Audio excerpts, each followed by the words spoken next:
క్రీస్తులో జీవించడానికి, క్రీస్తుతో ఏకమవడానికి మన చుట్టూ ఉన్నటువంటి వారిని మర్చిపోతాం. నేను నా ప్రభు, నాకు ప్రాణం ఇచ్చిన ప్రభు, నాకు జీవ శ్వాసను ఊదిన నా ప్రభు, నా కోసం మరణించిన ప్రభు, నన్ను నా యొక్క మరణపు చీకటి నుండి వెలుగులోనికి నడిపించిన ప్రభు, నా పాపు సంకెళ్లను తెంచివేసిన ప్రభు, నన్ను తన ప్రేమలో నడిపిస్తున్న ప్రభు, నా చేయి పట్టి అడుగులు తడబడుతున్నప్పుడు తానే అన్నీ అయి ముందుకు నడిపిస్తున్న నా ప్రభువుతో నేను గడపడానికి వచ్చాను. ప్రార్థన చేసుగా. కృపా సత్య సంపూర్ణుడైన ప్రభువా, మా ప్రియమైన పరలోక తండ్రి, తల్లి మరియ పాద సన్నిధిలోనికి చేరి సిలువలో నీవు అప్పచెప్పినటువంటి ఆ బాధ్యతను ఆ తల్లి స్వీకరించి ఉండగా ఆ తల్లి యొక్క ప్రార్థనా సహాయం నిన్ను మొరపెట్టుకుంటున్నా ప్రభువా. విశ్వాస సంవత్సరంలో, ఆ విశ్వాస పయనంలో పేతురు వలె అపనమ్మకంతో సోదరుడు సుడిగాలిలో చిక్కుకొని మునిగిపోయినప్పుడు మా చేయి పట్టి నడిపించే ప్రభువా, ఈ రోజంతా మాతో ఉండండి. నీ పరిశుద్ధాత్మతో మా యొక్క ఆత్మను నింపండి. మా మనస్సుల్లో, మా హృదయాల్లో, మా శరీరంలో ఈ యొక్క పరిశుద్ధ శక్తితో మమ్మల్ని నింపండి ప్రభువా. జీవం గల దేవా, మాలో మరణపు నీడలు, మరణాన్ని జయించిన ప్రభువా, మరణపు నీడలను తొలగించండి, జీవంతో నింపండి. నీలో జీవిస్తూ నీ కొరకు జీవించే బిడ్డలుగా ఉన్నదని మార్చుమని నీ కుమారుడు మనాదైన ప్రభు క్రీస్తు నామమున వేడుకొంచున్నాము తండ్రి. ఆమేన్. హల్లెలూయా, హల్లెలూయా.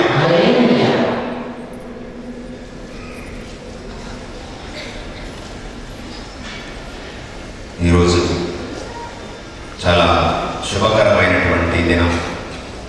ఎందుకంటే యువతి యువకులు దేవుని యొక్క మార్గంలో నడవడానికి సిద్ధపడి వచ్చారు. మనకంటే ముందు నడిచినటువంటి ఆ విశ్వాస పయనంలో మనకంటే ముందు నడిచిన మన తల్లిదండ్రులు కూడా చాలా మంది వచ్చారు.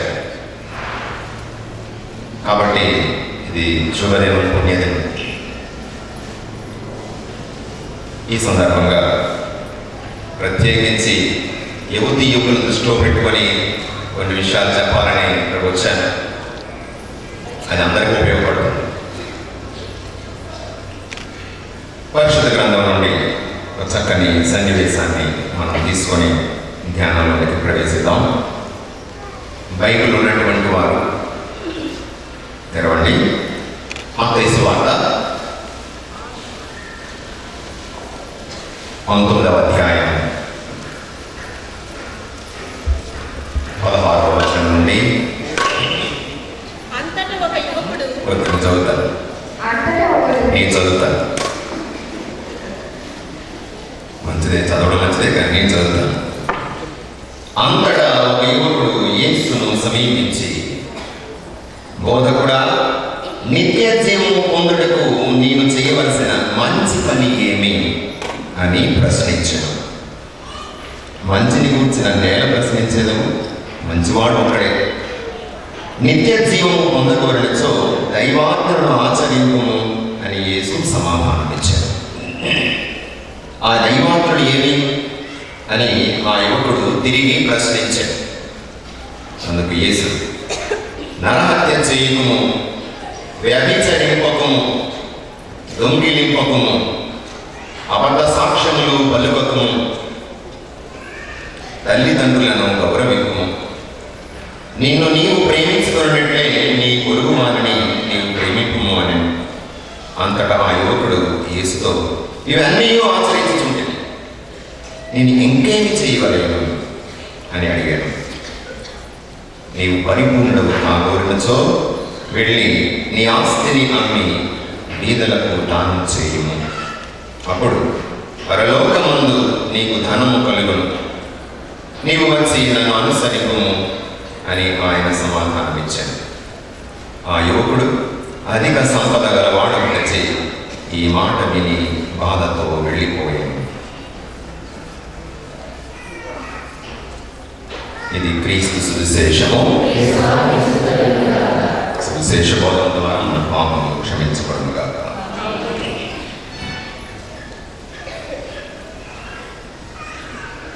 ప్రభువునందు ప్రియులారా, ఈరోజు ప్రత్యేకత ఏమిటి? భారత పౌరులుగా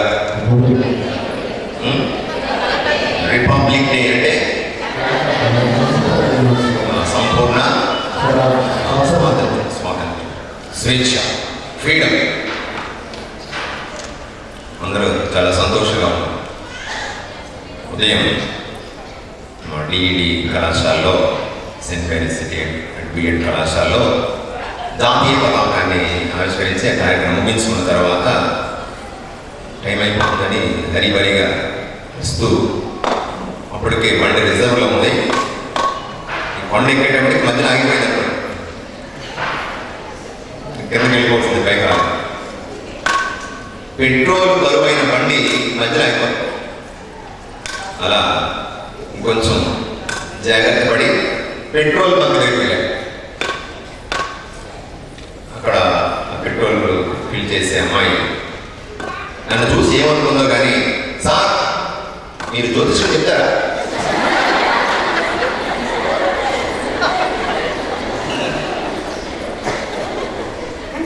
అమ్మ, జ్యోతిష్ గారు నేను నమ్మను, నేను ఆసియం ఫాదర్ని అన్నాను. ఓహో, మాస్టర్ గారా? మాస్టర్ గారు కాదమ్మా, ఆసియం ఫాదర్ని. పాస్టర్లు పెళ్లి చేసుకుంటారు, ఫాదర్లు పెళ్లి చేసుకుంటారు. ఓ అలాగండి, అందరూ ఒకలా కనపడతారు, అందించాలి.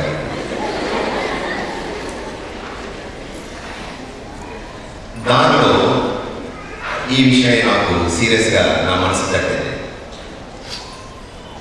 సార్ మీరు జ్యోతిష్కులు చెప్తారా?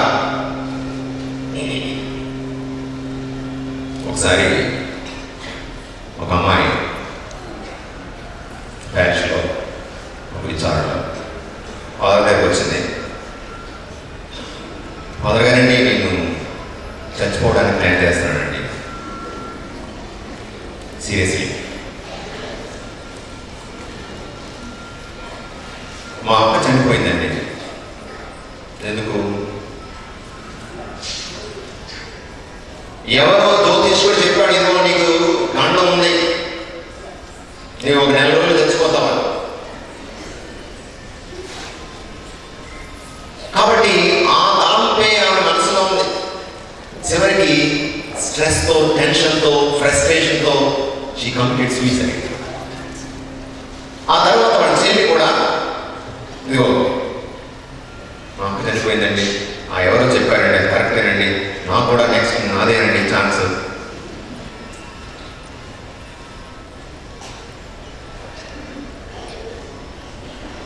నీ భవిష్యత్తును నిర్ణయించడానికి మనిషికి ఏ హక్కు ఉంది, ఏ అధికారం ఉంది? ప్రాణం ఇచ్చినటువంటి దేవునికే ప్రాణం మీద అధికారం ఉంది. మరెవరికి ప్రాణం మీద హక్కు లేదు. నాకు కూడా నా ప్రాణం మీద నాకు హక్కు లేదు, అధికారం లేదు. Because he has given me life. It is he who can take away life when and where he wants to. చాలా మంది మనందరం కూడా సినిమా స్క్రిప్ట్ ఎవరో రాస్తారు, డైరెక్ట్ చేస్తారు ఎవరో. కాబట్టి మన స్క్రిప్ట్ ప్రకారంగా మనం యాక్ట్ చేయాలి. ఈ స్క్రిప్ట్ రాసేది ఎవరు? మన స్క్రిప్ట్ రాసేది ఎవరు? దేవుడు, మనుషులు కాదు. దేవుడు, మనుషులు కాదు. విషయాలు ఇది ఎందుకు చెప్తున్నానంటే, విశ్వాస సంవత్సరంలో మనం ఉన్నాము. What is it that I am believing today as a Catholic, as a Christian? ఒక క్రైస్తవుడిగా నేను ఏం నమ్ముతున్నాను, ఏది నమ్మాలి? సైతము సెలవులు వస్తే వాళ్ళు ఇంటర్నెట్ చుట్టూ ఉంటారు. ఇంటర్నెట్ క్యాఫే ఎక్కడికి వెళ్ళినా సరే, చిన్న పిల్లలు, ఎలిమెంటరీ పిల్లలు found in the internet cafes, video games, that one this one.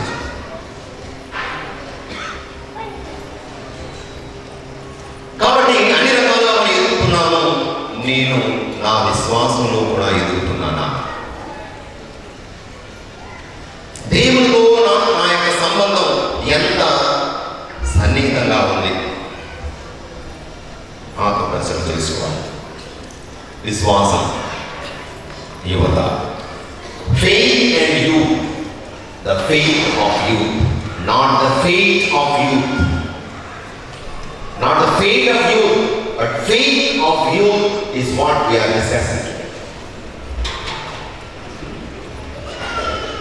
ఒకసారి ఒక యువకుడు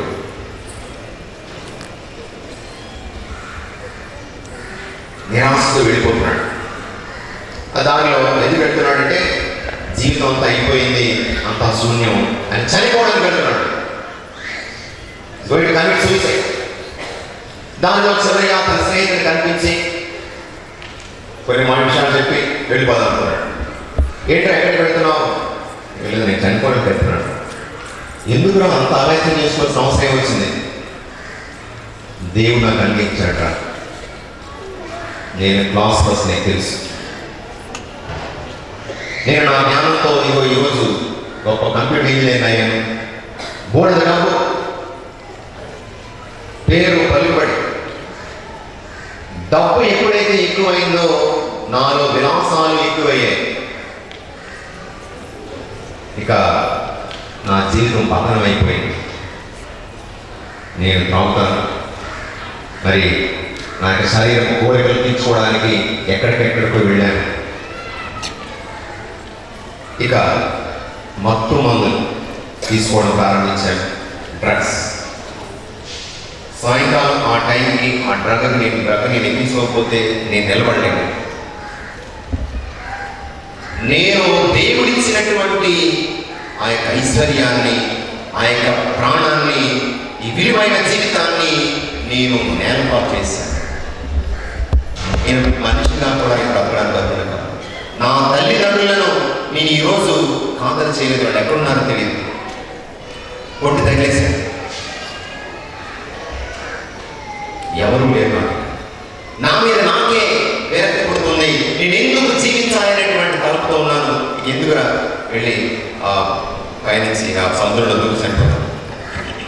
అప్పుడు చెప్పాడు, కాస్త మాట్లాడి ఓదార్స్తూ, రే, నీ జీవితమైనటువంటి పాత్ర, విలువైనటువంటి ఆ పాత్ర, దానికి చాలా కన్నాలు ఉన్నాయి. అంతా పోయింది. దేవుడిచ్చినటువంటి వరాలు, విలువలు ఇవన్నీ పోయాయి. ఇక నేను ఖాళీ పాత్ర ఎందుకు పనికిరాను అనుకుంటావు? ఆ పాత్ర కరుణా సముద్రుడైనటువంటి ఆ దేవుల్లో నీవు దూకేసినట్లయితే నీ లోపల ఉందా బయట ఉన్నదా కాదు, పూర్తిగా దేవుని మయమైపోతావు. ఆ ప్రభు నేను క్షమిస్తాడు. Jump into the river, the ocean of God's forgiveness and love. Whether you have holes in your life, it makes no difference. కొండకి కన్నాలు ఉన్నాయా లేదా అనేటువంటి ప్రశ్నే లేదు. ఎందుకంటే నీవు ఆ కరుణా సముద్రంలో దూకేసినప్పుడు అంతా దేవుని మయమవుతావు. ఈరోజు యువకులు మరి టెక్నికల్ యువతి చెప్పండి, what are the strengths of the youth? Come on, tell me, what are your strengths?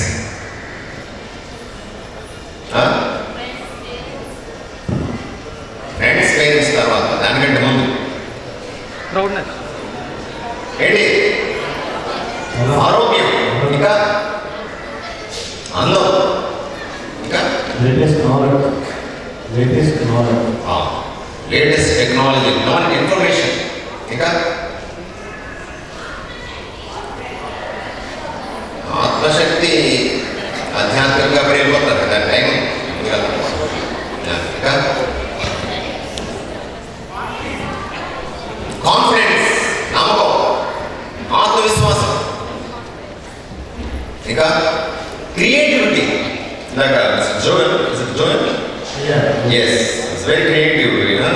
is telling, for the first time, a rock music is introduced in Telugu. That's because of me. I mean, he was expressing God's gift for him. Must thank God for that. Creativity. ఇంకా తెగింపు, పాంతం, పట్టుదల, పౌరుషం, పోటీతత్వం. అది పరీక్షలోనైనా, ఆటల పోటీల్లోనైనా, అబ్బాయినో అమ్మాయినో ప్రేమించడంలోనైనా పోటీతత్వం.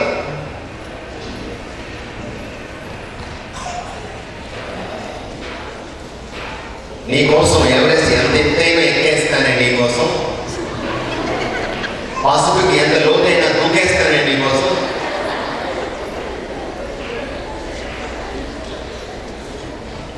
దూకేస్తాడు, తర్వాత body చేతి తిరిగిపోతాయి వేరే విషయం.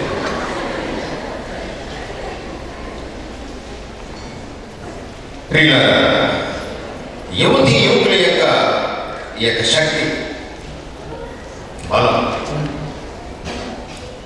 మరి బలహీనతలు ఏమిటి? బలహీనతలు త్వరగా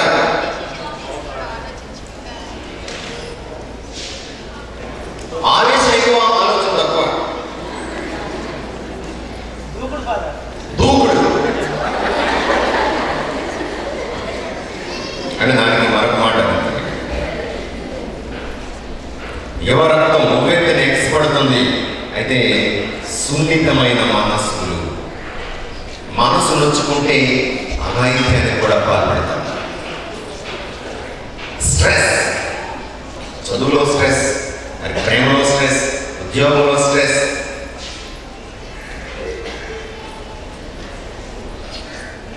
ఇక ప్రేమకు ఇన్ఫాచ్యుయేషన్, ఈ రెండింటికి తేడా తెలియనటువంటి అయోమయ పరిస్థితి టీనేజ్లో. లవ్ అండ్ ఇన్ఫాచ్యుయేషన్ సినిమా ఉంది కదా, చెప్పనవసరం లేదు. ఒకసారి ఒక అబ్బాయి నా దగ్గర వచ్చాడు. మదర్ గారండి వెళ్ళిపోయి చూడండి, ఆ అమ్మాయి అంటే నాకు చాలా ఇష్టం అండి. I think I am in love with her. He thinks he is in love with her. Okay, బాగుందా? అందుకే ఏం చూసినా నువ్వు ప్రేమిస్తున్నావు ఏదో అంటున్నావు, అది ఏం చూసి ప్రేమిస్తున్నావు అంటే, అడగారండి ఆయన మొక్కను చూశాడు, చిలక మొక్కడు. అన్నమంతా ముగ్గురునే ఉంటాయి. అమ్మ బాగుందిరా, సరే రేపు పొద్దున ఏదైనా యాక్సిడెంట్ అయ్యి నువ్వు పత్ర అయిపోయింది అనుకో, ఇంకా నేను ప్రేమిస్తున్నావా? ప్రేమిస్తున్నాడు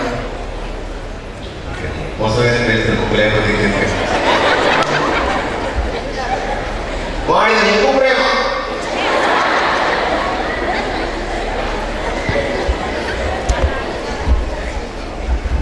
బయటకు కనిపించేటువంటి అందచందాలనే నిజమైనటువంటి ప్రేమగా భ్రమించేటువంటి పరిస్థితి. There are no difference between true love and infatuation. ఇది ప్రేమ అంటూ వన్ సైడ్ లవ్ అది ఇది అని కొత్తగా చెప్పాల్సిన విషయం ఏం కాదు. ఇది ప్రతిరోజు కూడా బీచ్లో, రైల్వే ట్రాక్స్ దగ్గర చూసేటువంటి పరిస్థితి. నేను ప్రేమిస్తున్నాను ఈ అమ్మాయిని, ఈ అమ్మాయి నన్ను ప్రేమిస్తే రాదు, లేకపోతే చంపేస్తాను, నేను తెచ్చాను. The preciousness of life God has given me. దేవుడు ఇచ్చినటువంటి జీవితాన్ని ఇదిగో ఇలా బూడిద పని చేసుకోవడానిక,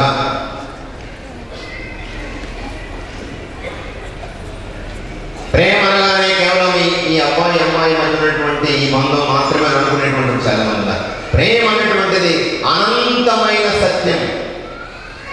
తల్లిదండ్రులు మనం ప్రేమిస్తున్నారు, ఇక అన్నదమ్ములు ప్రేమిస్తున్నారు, స్నేహితులు ఒకరి పట్ల ఒక నిజమైనటువంటి అభిమానాన్ని ప్రేమ చూపిస్తున్నారు. ఈ విధంగా చూసినట్లయితే యువతి యువకుల మధ్య ఉన్నటువంటిది అది ఒక భాగం మాత్రమే.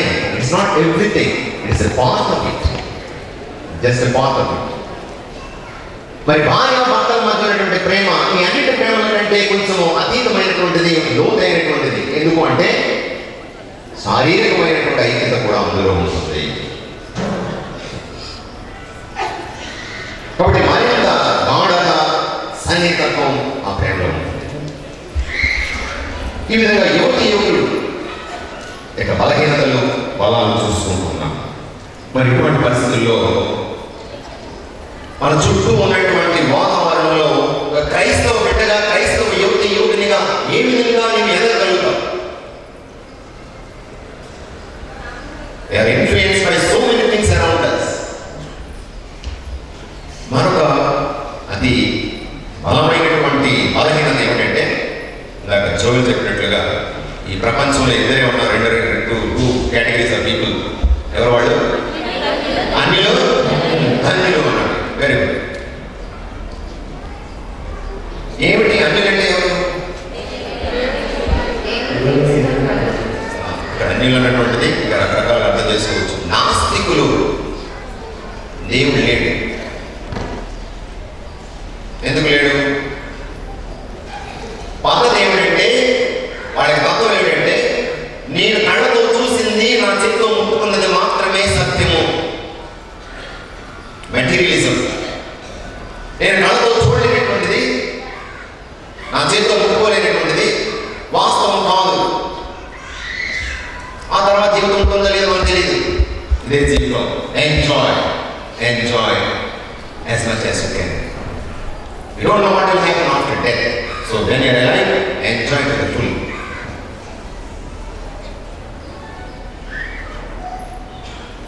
ఇటువంటి మనస్తత్వంతో ఉన్నటువంటి ప్రపంచంలో దేవుడు లేడు.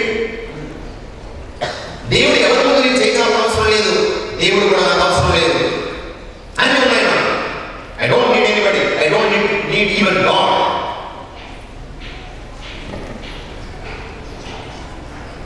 ఇవన్నీ ఉన్నాయని చెప్తున్నావు. ఆ మాట చెప్పడానికి ఈ జీవితాన్ని ఎవరిచ్చారు? ఈ తల్లిదండ్రులు ఎవరిచ్చారు? తెలివితేటలు ఉన్నాయంటున్నావు, నీకు నీకే సొంతంగా వచ్చాయని, అందచందాలు ఉన్నాయని విరమిగుతున్నావు. నీకు సొంతంగా నీవే సంపాదించున్నావు. అవి ఈ ప్రపంచంలో కొనేసుకుందాం అని నేను అనుకుంటాను. డబ్బుంటే కొండ మీద కోతి దిగి వస్తుంది, అది వస్తుంది, ఇది వస్తుంది, కానీ ప్రాణం రాదు. ప్రేమను నీకు పొందలేదు. సంతృప్తిని, సంతోషాన్ని నీవు అనుభవించలేవు. డబ్బుతో కొనలేనటువంటిది నమ్మకం, ప్రేమ, సేవ చేసేటువంటి ప్రేమ. ఎవరు నీవు కదలేని పరిస్థితుల్లో మంచం పట్టినప్పుడు నీకు సేవ చేస్తారు? నీ తల్లి కాకపోతే. దగ్గరకు రాకుండా రాలేని పరిస్థితుల్లో ఉన్నటువంటి నీ దగ్గరకు వచ్చి సకల సేవ చేయగలిగిన ఎవరు? ప్రేమ ఉన్నవాళ్ళు మాత్రమే. డబ్బులు ఇస్తే చేయరు. డబ్బుతో ప్రేమను కొనలేవు. బలవంతంగా ఎవరిని మనల్ని ప్రేమించేలా చేసుకోలేము. అది స్వతహాగా, స్వచ్ఛందంగా, సహజంగా రావలసినటువంటి, కంటికి కనిపించినటువంటి మహత్తర శక్తి. అది దేవుని దగ్గర నుంచి వస్తుంది. Praise the lord. Hallelujah, hallelujah. ఇటువంటి విశ్వాసంలోనికి మనము ఎదగాలి. మరి యువతి యువకులుగా ఈ విశ్వాస సంవత్సరంలో కొన్ని విషయాల గురించి ధ్యానం చేద్దాం. మొట్టమొదటిది ప్రేయర్, ప్రార్థన. ప్రార్థన అంటే ఏమని తెలుసుకున్నాం ఇంతవరకు? మనం ఏమనుకున్నారు? ప్రేయర్ అంటే ఏమిటండి? దేవునితో సంభాషించారు. ఎప్పుడు సంభాషించారు?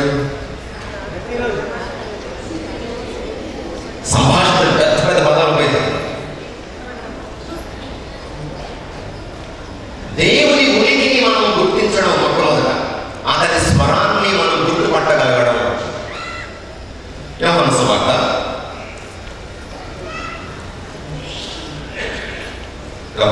సువార్తలో ఉత్థాన క్రీస్తు దర్శనమిస్తున్నాడు. మరియ మగ్దలేన 20వ అధ్యాయం 11వ వచనం. ఆ తర్వాత మనం చూస్తాము, అక్కడ మరియమ్మ సమాధి దగ్గరకు వచ్చి ఏడుస్తుంది. ఇదిగో నా ప్రభు కనిపించడం లేదు, ఏమైపోయాడు, ఎవరు ఎత్తుకుపోయారు అతని శరీరాన్ని అని తోటమాలి అనుకొని అక్కడ నిలబడేటువంటి యేసుని అడుగుతుంది. ఏమడుగుతుంది? నా ప్రభువుని ఎవరో ఎత్తుకొని పోయి ఆయన ఎక్కడ ఉంచారో నేను ఎరుగను.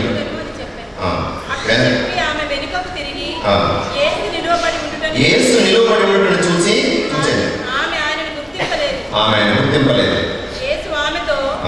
అమ్మా నీవు ఎందుకు ఏడుస్తున్నావు, నీవు ఎవరిని వెతుకుతున్నావు అనెను. అమ్మా నీవు ఎందుకు ఏడుస్తున్నావు, ఎవరిని వెతుకుతున్నావు? ఆయనను తోటమాలి అని భావించి, అయ్యా నీవు ఆయనను తీసుకుని వెళ్ళినేడలా ఆయనను ఎక్కడ ఉంచుతువో చెప్పుము, నేను వెళ్ళి తీసుకుని పోయేదను అనెను. మరియమ్మ అని యేసు పలికెను. ఆమె ఆయన వంక తిరిగి హీబ్రూ భాషలో రబ్బూని అని పిలిచెను, అనగా బోధకుడా అని అర్థం.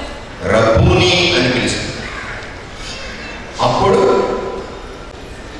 ఆ వాయిస్ ఎప్పుడైతే విన్నట్లయితే వెంటనే రెస్పాండ్ అవుతాం. లేకపోతే ఎవరండి, ఎవరు కావాలి సార్ ఈ ప్రశ్నలన్నీ. మరి మన జీవితంలో మనకు సన్నిహితులైనటువంటి వారి యొక్క గొంతు స్వరం, మన కుటుంబ సభ్యులు కావచ్చు, మన ఫ్రెండ్స్ కావచ్చు, లవర్స్ కావచ్చు, సన్నిహితుల యొక్క స్వరాన్ని వెంటనే గుర్తుపట్టేస్తాం.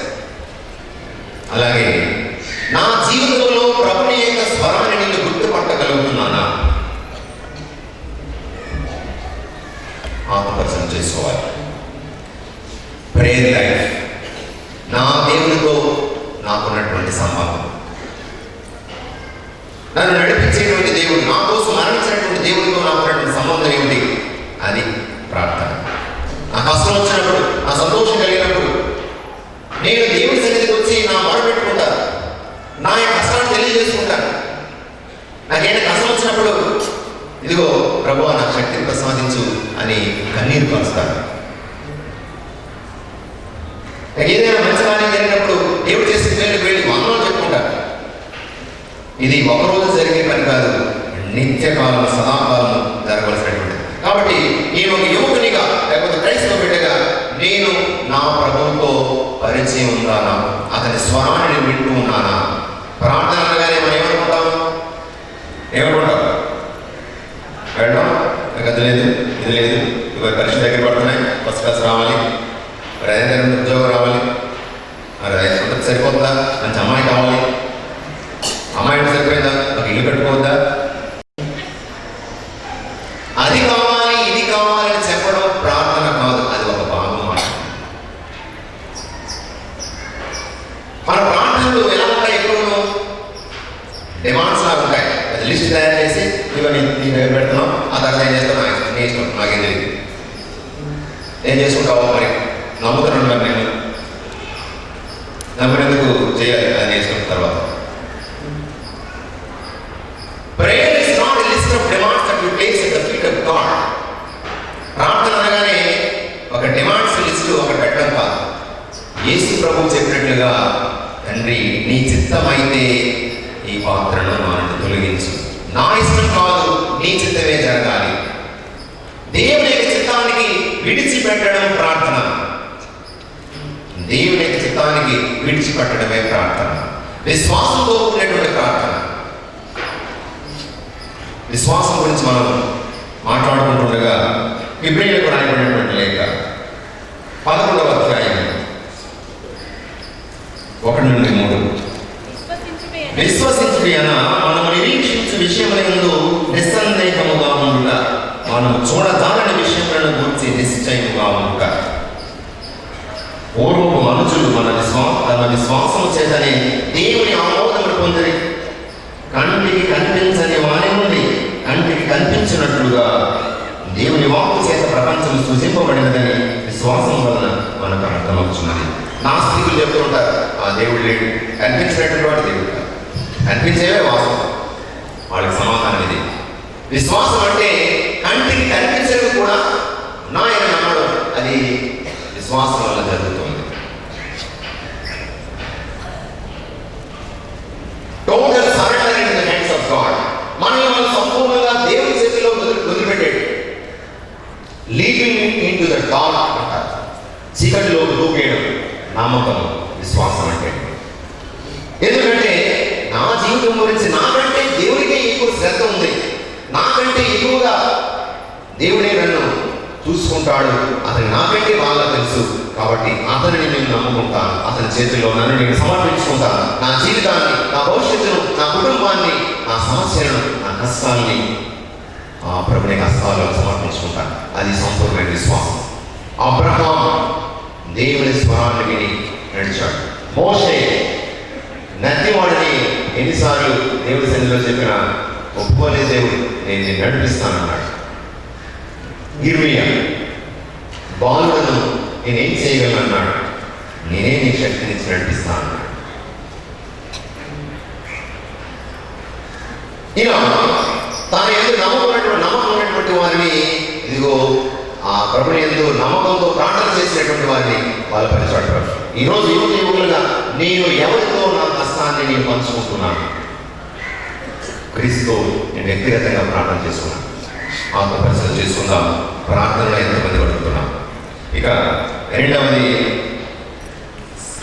Sacraments. Word of God, second word of God. ప్రార్థన దేవుని యొక్క వాక్. ఎంతమంది దగ్గర బైబిల్ ఉన్నాయండి? బైబిల్ ఎంతమంది ఉన్నాయి? ఇంటి దగ్గర కాదు, ఫ్యామిలీకి ఒకటి కాదు. ఆ బైబిల్ ఏముంటాయి? అక్కడెక్కడ ఉంటుంది? అందులో కరెంటు బిల్లు, తర్వాత ఏదైనా telephone bill, bank, Bible bank.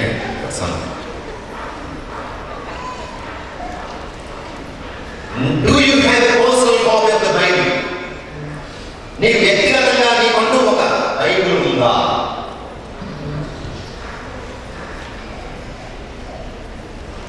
It's a love letter God has written for you personally. నీ కోసం వ్యక్తిగతంగా దేవుడు రాసినటువంటి ప్రేమ లేఖ ఈ బైబిల్.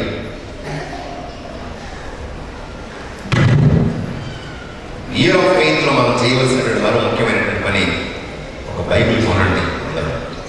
కొంటే సరిపోదు, చదవండి ప్రతిరోజు. ఆ ప్రభు ఏం చెప్తున్నాడు? రోజు వారి చదవండి, వారంలో ఒకసారి కాదు.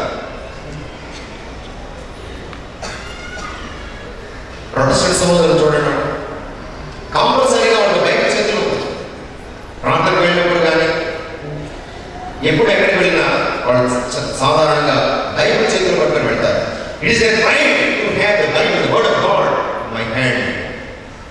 నేను గర్వపడుతున్నాను, క్రీస్తు దేవుని యొక్క వాక్యాన్ని నా చేతుల్లో పట్టుకొని మోయడానికి నేను గర్వపడుతున్నాను. మనం నామోషిగా ఫీల్ అవుతున్నాం. ఏదో బైబిల్ పెట్టుకుంటే చేతులు ఉట్టుకొని వెళ్ళిపోతాం. బయట అక్కడ అలా బయట ఎక్కడో ప్రాంతాలు చూసుకొని ఏదో ఫ్రెండ్స్తో మాట్లాడుకుంటూ చాలా వరకు మనం చూస్తున్నట్టు. ఈ సంవత్సరం, విశ్వాస సంవత్సరంలో నేను నిజంగా యేసుని ప్రేమించినట్లయితే ఆ ప్రభుని యొక్క వాక్యాన్ని నేను సొంతం చేసుకుంటాను, చదువుతాను. ఆ ప్రభు యొక్క వాక్యంతో ధ్యానం చేసుకొని, ప్రార్థన చేసుకొని దేవుని శక్తిని నేను పొందుతాను. ఈ సంవత్సరం చేయవలసినటువంటిది తీసుకోవాల్సిన నిర్ణయం, ఒక బైబిల్ని కొనడం. ప్రతి ఒక్కరు కూడా, యువకులు లక్షలు ఖర్చు పెట్టి మన పుస్తకాలు కొంటూ ఉంటారు. ఇంజనీరింగ్ బుక్స్, అన్ని ప్రాబ్లమ్స్ ఏదో అన్ని ప్రాబ్లమ్స్ ఏమంటే అన్ని ప్రాబ్లమ్స్ అయితే పుస్తకం ఉంటుంది. 100 rupees less than that. The word of God. The word of God is so cheap but so rich. So cheap in the sense of buying in terms of money, but rich in its word. ఇది జీవితాంతం మనతో ఉండవలసినటువంటి ఒక స్నేహితుడు. ఆ స్నేహితులతో మనం సంబంధం పెట్టుకోవాలంటే ప్రభుని యొక్క వాక్యాన్ని మనం సొంతం చేసుకోవాలి, చదవాలి. తర్వాత సాక్రమెంట్స్. మూడవది prayer, word of God, sacraments. కథోలిక విశ్వాసము ఇదిగో నిండినటువంటి సాక్రమెంట్స్, సప్త సంస్కారాలు. ఏమిటి చెప్పగలుగుతారా ఆ సప్త సంస్కారాలు? ఏంటంటే బ్యాప్టిజం, లేకపోతే జ్ఞానస్నానం, ఇంకా భద్రమైన అభిషేకం అంటే ఏంటి? అంటే ఏంటి? పవిత్రాత్మ ధృవీకరణ. బ్యాప్టిజంలో ఎలా ఉంటుందంటే ఒక గ్లాసులో నీళ్ళు తీసుకొని అందులో పంచదార వేసామనుకోండి, అది బ్యాప్టిజం అనమాట. God's grace is given to us.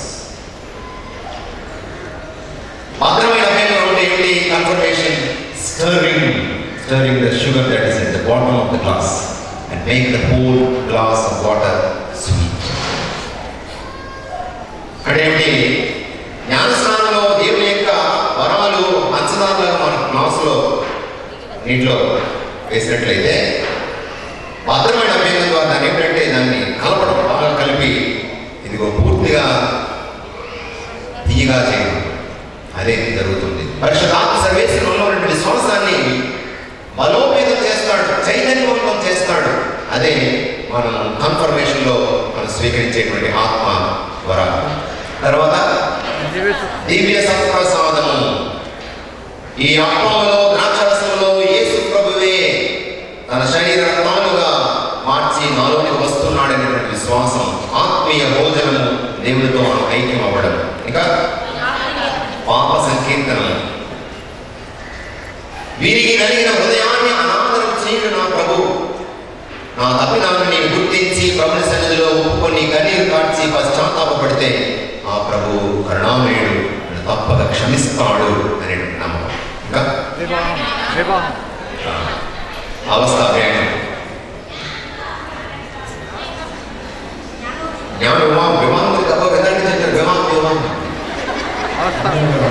పొందలేదా? చివరిలో అనుకోండి అవస్థ. తర్వాత జ్ఞాన వివాహం అనేటువంటిది దేవుని యొక్క ఏర్పాటు, ఆశీర్వాదం. చివరిగా ఇవన్నీ ఇవ్వగలిగేటువంటి ఆశీర్వాదము గురుపట్టము, అంకిత జీవితం. మరి వీటిలో ఒక్కొక్కరికి ఒక్కొక్క ప్రత్యేకమైన ఆశీర్వాదం ఇవ్వబడుతుంది. పాప సంకీర్తనము, దివ్య సత్ప్రసాదం ఎంత తరచుగా నేను స్వీకరిస్తున్నాను. ఇయర్ ఆఫ్ ఫెయిత్ సందర్భంగా ప్రతి వ్యక్తి కూడా గుడిలో చేయవేసుకొని ఎంత తరచుగా నేను పాప సంకీర్తన చేస్తున్నాను. ఏడాది ఒక్కసారైనా పాప సంకీర్తన చేయదు కాదా తెలుసు కట్టడా అంటే సంవత్సరానికి ఒకసారి చాలు. అలా కుదించడం కాదు. మనకి ఏదైనా తప్పు చేస్తే సంవత్సరం పోయిన తర్వాత నచ్చ దగ్గర పెడతామా? వాళ్ళు ముళ్ళు కూర్చుకుంది, లోతుగా వెళ్ళిపోయింది. సంవత్సరం పోయిన తర్వాత పెడతారా? ఇప్పుడు కళ్ళు పట్టేద్దామని అనుకుంటారా? ఏం చేస్తాం? వెంటనే వెళ్ళాలి, దాన్ని తొలగించాలి. డాక్టర్ దగ్గరికి వెళ్ళి, సార్ ఇదిగోండి నా కళ్ళు ముళ్ళు కూర్చుకుంది అని చెప్తే అప్పుడు డాక్టర్ ముళ్ళు తీస్తాడు. సంవత్సరం పోయిన తర్వాత వెళ్తే ముళ్ళు కాదు, ఏం చేస్తాడు? పాలు చేస్తాడు. పాపం కూడా అలాంటిది పిల్లరా. దేవుడు మనకు శరీరంతో కూడా ఆత్మను కూడా ఇచ్చాడు. శరీరానికి అనారోగ్యం కలిగితే మనం డాక్టర్ దగ్గరికి వెళ్తాము, మందులు తీసుకుంటాము. ఆత్మకు అనారోగ్యమే పాప మలినము. దాన్ని తొలగించుకోవాలి. ఆ తొలగించడానికి దేవుని యొక్క ఏర్పాటు పాప సంకీర్తనము. ఈ ప్రపంచంలో ఎక్కడా లేనటువంటి ప్రత్యేకమైన ఆశీర్వాదం కథోలిక విశ్వాసములో, శ్రీసభలో అనుకుంది. ఎంత దగ్గర స్నేహితులైనా మనం మన బలహీనతల గురించి చెప్పుకోం.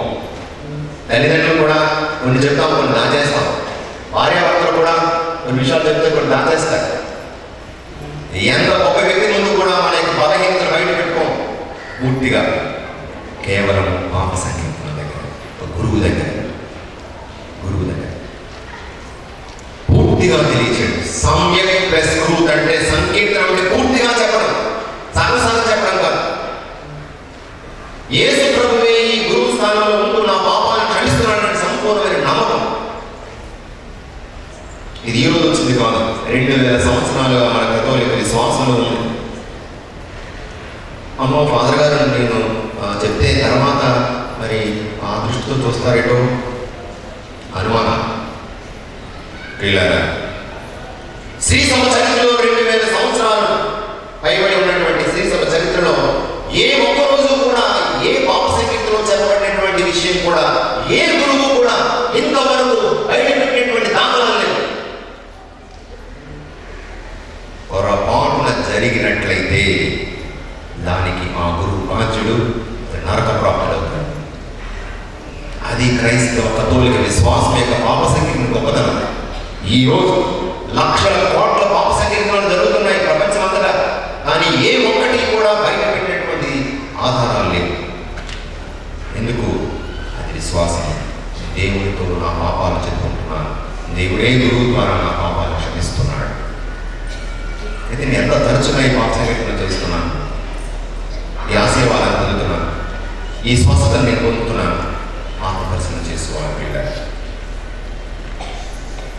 మరి విశ్వాస సంవత్సరంలో మన ముందుకు వెళ్తూ ఉన్నప్పుడు ఆధ్యాత్మికంగా మనం ఎదుగుతూ దేవుని యొక్క ఆశీర్వాదాలు పొందుతూ మనము ముందుకు సాగిపోదాం. ఇక చివరిగా దేహ ఆరోగ్యంలో సంసోనులాగా పవిత్రత నిలబెట్టుకోవడంలో యోసేపుల పాత నిబంధన యోసేపు సంగతి అందరికీ తెలుసు.